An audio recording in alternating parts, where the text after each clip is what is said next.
first African American, Caribbean American, Indian American to be on, the first woman of color to be on a major party presidential ticket. Derica Purnell. Yes, of course. Thank you for having me. I mean, all last night we heard and we saw stories from women who were deeply emotional because they finally had the chance of someone who looked like them. You know, so I remember way back in my college dorm room watching President Obama secure the nomination, ultimately become president. And I remember crying, being like, wow, this could be me in the future. So I deeply understand all of the excitement around this woman who stands at the intersection of so many identities. You know, women are excited because she's sharp, because she's witty, because she's a woman of color who's been tapped to serve as second in command. And so, I mean, it's truly a historic moment. And she's married to a Jewish guy. Derica, though, I'd like to turn to your the piece that you wrote most recently for The Guardian, why black progressive women feel torn about Kamala Harris. You write in the piece, progressives will have to defend the California senator's personal identity while maneuvering against her political identity. Could you explain what you mean by that? Yeah, of course. I mean, Kamala Harris, you know, she graduated from Howard University, in a prestigious HBCU in D.C. right down the road. You know, as Amy said, she's a biracial woman with Jamaican and Indian heritage. We've seen her break so many barriers. And we know that with the ascension and attention that comes from women of color in office, even walking down the street, but particularly in a public spotlight, it unfortunately in this country has invited sexist and racist and xenophobic responses. And so we've already have seen some of that with the birther conspiracies that are being used against her right now, which is why last night she spoke to the exact hospital where she was born in Oakland. You know, so that's like one end. The other end is that, you know, women of color, particularly those who are progressive black women, are also frustrated. You know, they're frustrated by this narrative that the lack of indifference in America ended with Barack Obama and started up again with Donald Trump. You know, are frustrated because of her record as a prosecutor, her refusal to investigate or prosecute police officers, her fight to uphold wrongful convictions, her support of the death penalty as Attorney General. I mean, the list unfortunately goes on. So when she says last night, you know, I know a predator when I see one, it's ironic because one of the wrongful convictions that she fought to uphold was based on the technicality of someone who's serving 70 years in prison who might be innocent. So it's just, you know, unfortunate that you have to protect someone because of their identity and against this notion that their hands are going to be tied because they're a person of color or black or a woman or a child of immigrants. While at the same time, it's all the same. You care about the masses of black people, the masses of poor people, the masses of immigrants in this country. You know that you have to speak truth and be honest about their record and be critical of them in the public spotlight. So that's what we have to navigate right now.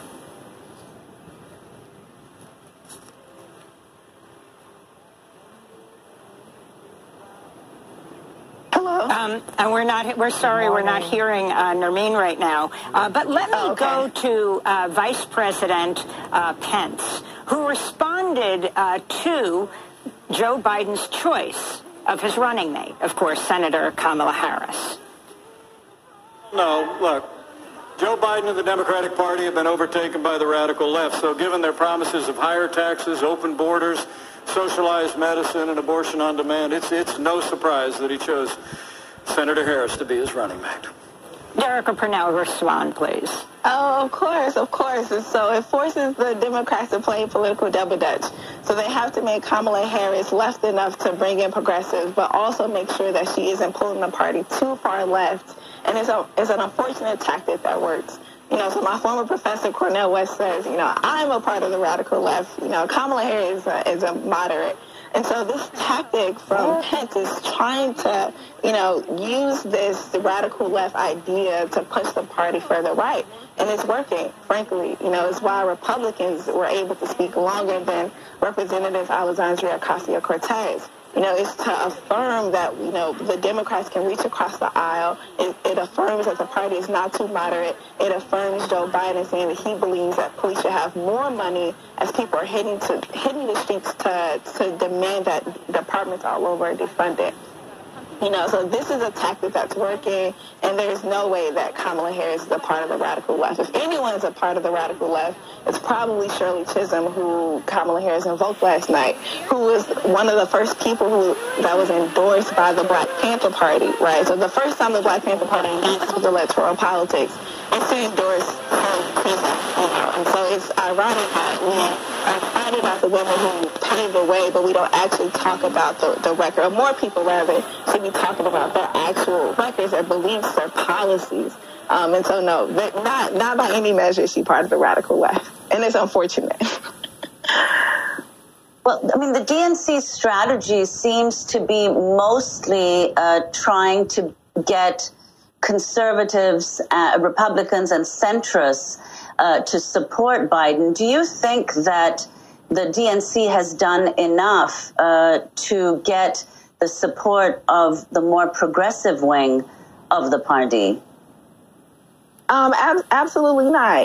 The example I just gave of that in the middle of a movement against police violence, you have Joe Biden coming out and saying that he believes that police should receive more funding, and it's touting community policing, a failed, vague reform that we know at this point does not work. In the middle of a pandemic where Black and brown people, poor people are dying at disproportionate rates, you have, Joe Biden, doubling down on his refusal to support universal health care.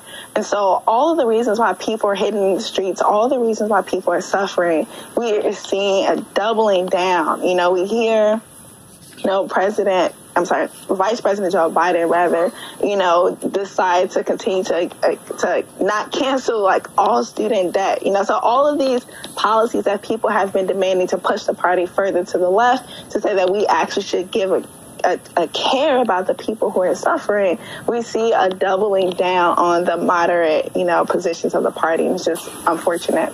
Derek, I wanted to ask you about the Congress member from New York, Alexandria Ocasio-Cortez, being given 60 seconds to speak. In response to that news, AOC tweeted a poem by Benjamin E. Mays. I only have a minute, 60 seconds in it.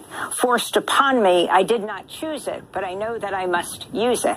Give account if I abuse it. Suffer if I lose it. Only a tiny little minute, but eternity is in it.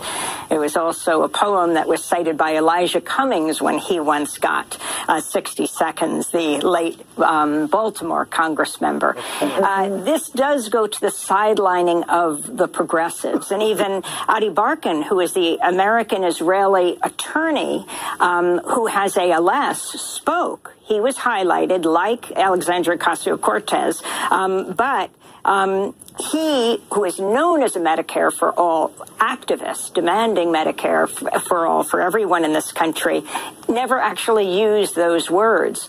And ultimately, yesterday, he came out in support of the Biden campaign's attack on Linda Sarsour. And it was the American-Israeli attorney, Adi Barkan, who is featured, who said that the DNC must retract their attack on this Palestinian-American human rights activist. Yeah, it's unfortunate. I mean, obviously, one of the talking points that often gets overshadowed is, all the selfies that Kamala Harris has with Netanyahu. So she knows a predator when she sees one. It's ironic that that comment is meant towards Trump, but we know that the United States has a long record and history of supporting, violent leaders all across the globe. And so I was very excited to hear, Representative Ocasio-Cortez speak. I was happy that she used words like colonization, and she spoke to the violent origins and violent struggle of this country. And so, yes, progressives are, brought out to come and celebrate and to dance and to show all of the cultural factors of the progressive movement. But when it actually comes to progressive policy, the Democrats are just choosing they continue to fall short, to sacrifice it. So when Kamala Harris in her speech, says, these Black women paved the way not only to vote, but to have a seat at the table, she somehow is neglected to mention that Fannie Lou Hamer not only rejected the seat at the table, but rejected 2 seats at the table, because she said, we didn't come all this way to settle for the lackluster, opportunity to participate. You know, Shirley Chisholm was highly critical of the lackluster platform of the Republican Party and of the Democratic Party. So it's so important that we talk and we acknowledge that history, because it's not just about them being first. It's not just about voting. It's about the history of progressive women in this country taking considerable risk in pushing this country forward. And that's the tradition that we all should be in. And Derecka Purnell, very quickly before we conclude, you have 30 seconds. You are at the moment recovering from the coronavirus, which has also been featured prominently. They've talked about coronavirus, the pandemic, during the DNC. Talk about your experience. Sure. You know, I've been, at this point, thank God that I'm at the end of recovery. The last week has been just a remarkable turnaround. But at one point, I was very, very sick.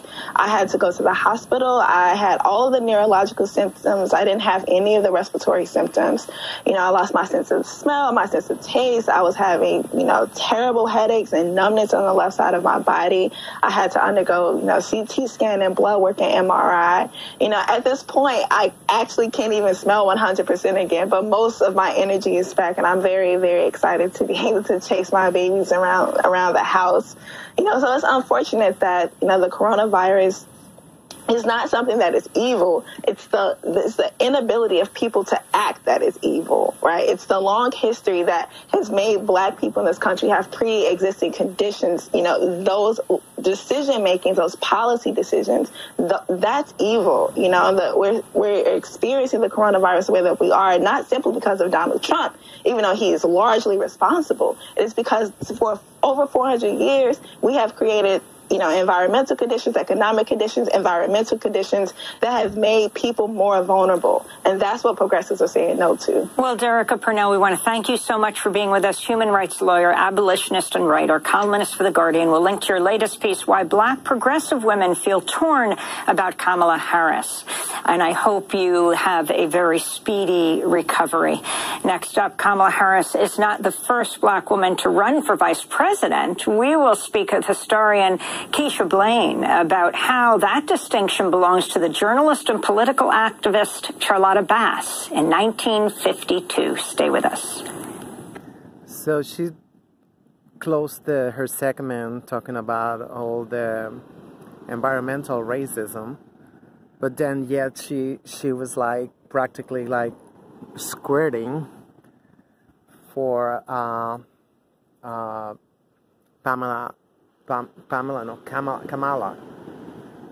Harris, you know, saying she looked like her. I don't know, because it's been like, I don't know, centuries, or maybe not centuries, but a lot of, you know, everybody knows this, how Africans reject anybody who don't have texture hair. So, I mean, all of a sudden, you know, oh, she's welcome.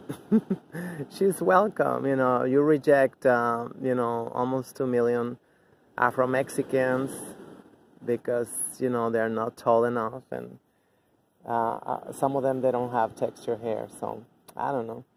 But it just kind of like how this feminism come always, you know, as, I guess, buffer, you know, and you know, based on what? Nancy Pelosi is doing a horrible, horrible job. And, you know, all of us women, we should be held accountable for that. How are you going to put another woman and another woman and another woman based on what? We've been so successful. I think Nancy Pelosi, she's just literally bent over and spread her cheeks for the Republicans and the Democrats and everybody. I mean, I feel like these women are frustrated Hollywood actresses, and, you know, they can perform. You know, I mean, like, they can have good performances, but that's about it. I don't just say, like, you know, I'm a woman and I just want to see just a woman for women's sake. I'm not part of that. If a bitch is awful, we have to say that, and we should be speaking against Nancy Pelosi. I mean, how come like they're the same people. They're two sides of the same coin, you know. I mean, and I knew this. I knew this back in 2016, you know, they're going to let him do whatever he wants. And sure enough, he's like, he's worse than a rock star. He's like, you know, he got so many fans. It's like, oh, he's anti-system, oh my God.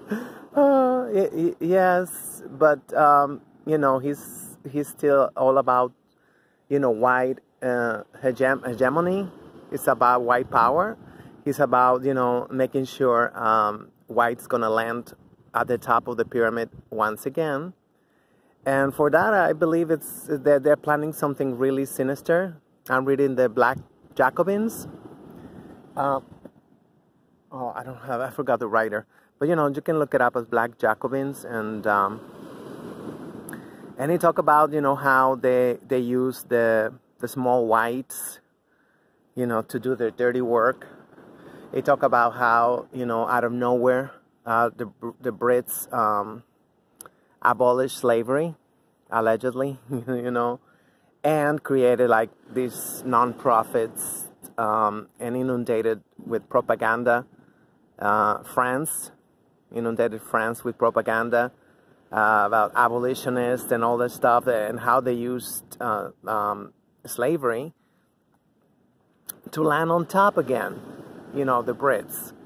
So they're up to something, and what I believe is they're going to give full honorary whiteness to biracials. And it might be another country, like as I've been saying for the last 10 years. I suspect they want to give Mexico a white, honorary white card, which we cannot allow that. We cannot allow that. We know what happened after Italy, after Ireland got theirs. It just solidified white power. And that shit gotta end. And we gotta call, first of all, we gotta address things for what they are. You know, we are their bitches. You know, they stole our land and we forced to speak their languages. And, you know, we gotta talk about how they need to go back to Europe, you know. How we gotta put them back on a boat, you know, 550, no, it's not 50 years yet, but it's just, after more than 5 centuries, we cannot even say those words, you know. It's just like, you know, I'm hoping that we're putting together somehow an international court of law where they should all be tried. They should all be tried out, you know, and people who think that, you know, extraterrestrials or whatever, you know, 500 years, they had the chance to stop them from coming to the Americas, you know, at least for like another 50 years, you know. You know, they already saw what they did in Africa, so why don't they, you know, and the rest of the world, if there was really some people up there or whatever, you know, why they allow them to come to the Americas? And, you know, the Americas took actually like a fraction of the time that it took for them to take over Africa, because they had so much experience already. So anyway, I just found this very upsetting. I started listening to the radio, so it was like, oh my God, but she was so, what do you call it, giddy? She's like, oh my God, oh, she looked like me. Okay, I'm not sure what Kamala Harris had to say about that, if you call her black, because in India, there's a caste system. And if you call out somebody, you know, that it's 2 shades darker, you know, it's on.